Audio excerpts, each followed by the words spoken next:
High বন্ধুরা, আশা করছি আপনারা সবাই ভালো আছেন।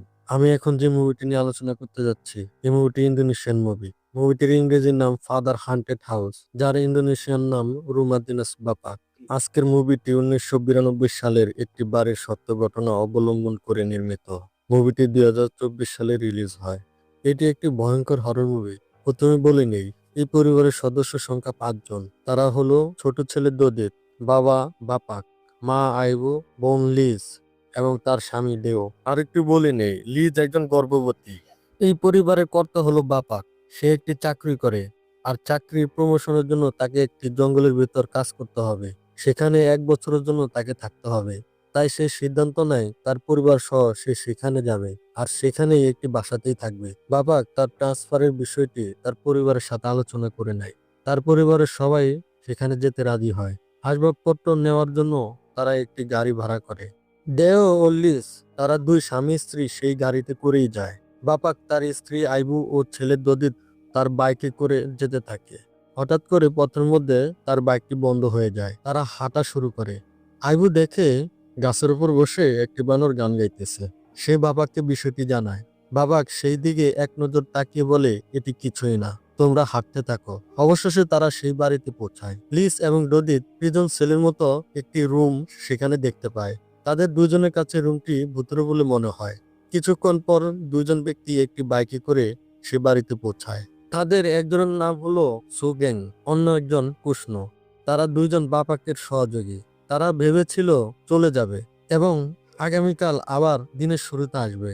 কিন্তু আইবু বলে, আজ রাত তোমরা ওই রুমটিতেই থাকতে পারো। যেহেতু তোমাদেরকে আগামীকাল তাড়াতাড়ি আসতে হবে, তাই তোমরা আজ রাত এখানেই থাকো। পরবর্তী দিনগুলোতে তারা সেখানেই থাকতে শুরু করে। রাতের ডোদিত তার মায়ের সাথে ঘুমাচ্ছিল। হঠাৎ একটি শব্দে তার ঘুম ভেঙে যায়। সে তার মাকে ঘুম থেকে জাগায়। তার মা একই শব্দ আবারও শুনতে পায়। তার মা সিদ্ধান্ত নেয় বাইরে কি হচ্ছে সে তা দেখবে। বাইরে কি হচ্ছে তা দেখার জন্য ডোদিত তার মায়ের সাথে বাইরে বের হয়। তার মায়ের হাতে থাকা একটি টর্চ লাইট দিয়ে শব্দগুলো কোথা থেকে আসছে তা দেখার চেষ্টা করে। সুগেং এবং কষ্ণ দুজন খুবই ভীত। অজানা একটি শব্দে তাদের ঘুম ভেঙে যায়। বাইরে কি হচ্ছে তা দেখার জন্য তারা একজন অন্যজনকে বলতে থাকে। অবশেষে তারা দুইজনই সিদ্ধান্ত নেয় একত্রে বাইরে যাবে। এদিকে আইবু দদিতকে সাথে নিয়ে তালাবদ্ধ একটি ঘরের কাছে যায়। সেখান থেকে সে কিছু শব্দ শুনতে পায়। সে দেখে কিছু চুল পড়ে আছে। সে বুঝতে পারছিল না চুলগুলো কোথা থেকে আসলো। সুগেন ও কষ্ণ একই সাথে বাইরে বের হওয়ার কথা থাকলেও কষ্ণ কৌশলে রুমের ভিতরে থেকে যায়। সুগেন চিৎকার দিয়ে বাইরে বের হয়। তার চিৎকারের কারণে দদিত এবং তার মা ভয় পেয়ে যায়। দরিদ্রের মা রাগান্বিত হয় আর বলে, তুমি কেন চিৎকার করছো? প্রশ্ন বলে, কিছুক্ষণ আগে আমি কিছু শব্দ শুনেছি। দদিদের মা বলে, আমিও কিছু শব্দ শুনেছি। এর মধ্যে দদিদের বাবাও বাসায় চলে আসে আর তাদের কাছে জানতে চায় কি হয়েছে। দদিদের মা বলে, আমরা কিছু শব্দ শুনেছি, তাই বাইরে বের হয়ে এসেছি। দদিদের বাবা বলে, এগুলো কিছুই নয়, তোমরা ভিতরে চলো। তারা যখন ভিতরে যাচ্ছে, ঠিক তখন লম্বা চুলের একটি অবয়ব এক পাশে দাঁড়িয়ে আছে, কিন্তু সেটি তারা দেখেনি। পরের দিন সকালে যখন দদিত স্কুলে যাচ্ছে এবং তার বাবা কাজে যাচ্ছে, এম্বাসলামেট নামক একজন বৃদ্ধ ব্যক্তি সেই বাসায় তেল বিক্রি করতে আসে। সে লিজকে বলে, তোমরা কিভাবে এই বাড়িতে থাকো? এটা তো একটি ভুতুড়ে বাড়ি। লিজ তখন খুবই অবাক হয়ে যায়। বৃদ্ধটি বলে, তোমরা কিছু জানো না? লিজ বলে, আমরা কিছুই জানি না। তারপর সে বলে, ডাচরা যখন এখানে থাকতো তখন কাঠ চুরি করার দায়ে অনেক চোরকে তারা হত্যা করে, আর তখন থেকে এই বাড়িটি একটি ভূতের বাড়ি। দদিদের বাবা বৃদ্ধ লোকটির কথাগুলো শুনে ফেলে। তখন দদিদের বাবা বলে, তুমি আমার পরিবারের সদস্যদেরকে ভয় দেখাচ্ছ। বৃদ্ধ লোকটি তখন চুপ হয়ে যায়। মুভির পরবর্তী সিনারিতে দেখা যায় লিজ বাইরে থেকে শুকাতে দেওয়া কাপড় চোপড়গুলো আনতে যায়। একটি সাদা কাপড়ের দিকে তার চোখ পড়ে। সে দেখে কাপড়ের উপর রক্ত মাখা হাতের ছাপ, সাথে কোনো এক ব্যক্তির কণ্ঠ ভেসে আসছে। কিছুক্ষণ পর সে দেখে সেই কাপড়ে আর কোনো ছাপই নেই। সে খুব ভয় পেয়ে যায়। ঠিক তখনই তার স্বামী দেহ চলে আসে। সে তাকে বলে, তোমাকে এমন দেখাচ্ছ কেন? সে বলে, আমি কারোর কণ্ঠ শুনতে পাচ্ছি। দেহ বলে, আমি শুনতে পাচ্ছি না।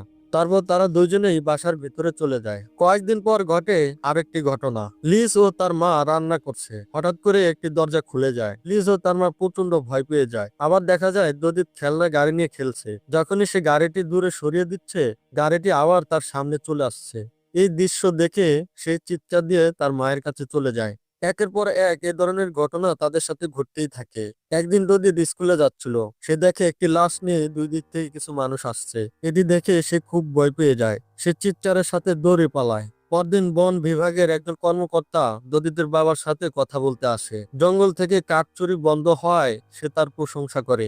ঠিক তখনই তাদের পেছনে কিছু শব্দ হতে থাকে। তারা সবাই পেছনে তাকিয়ে দেখে সুগেন নামের সহকর্মী চিৎকারের সাথে মাটি খুঁড়ছে আর বলছে, আমাকে সঠিকভাবে কবর দাও, আমাকে সঠিকভাবে কবর দাও।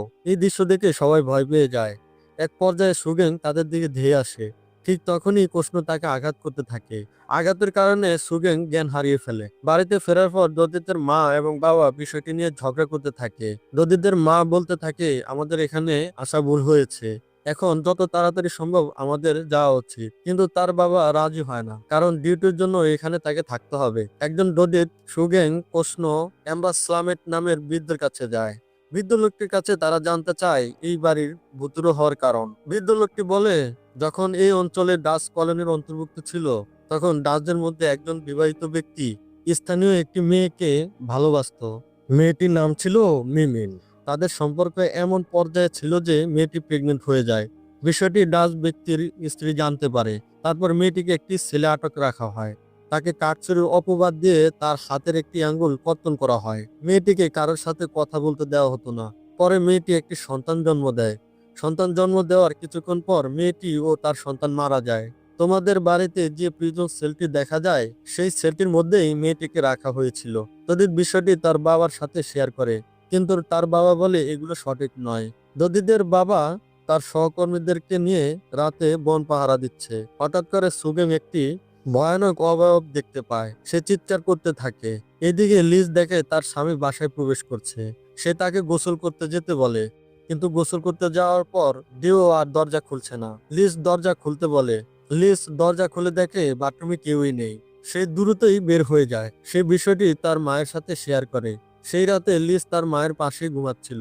সে স্বপ্নে দেখে একটি অবয়ব তার সন্তান জন্মদানে সহযোগিতা করছে। সে চিৎকার দিয়ে ঘুম থেকে জেগে ওঠে। সবাই তাকে সান্ত্বনা দেয় আর বলে, এটি শুধুই তোমার স্বপ্ন। একদিন দদিত স্কুল থেকে বাসায় ফিরে শুনতে পায় তার মা বাবা ঝগড়া করছে।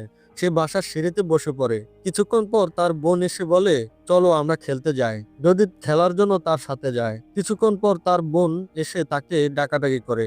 আসলে আগের জন তার বোন ছিল না, সে ছিল সেই অবয়বটি। সে তার বোনের অবয়ব ধারণ করে তাকে খেলতে নিয়ে যায়।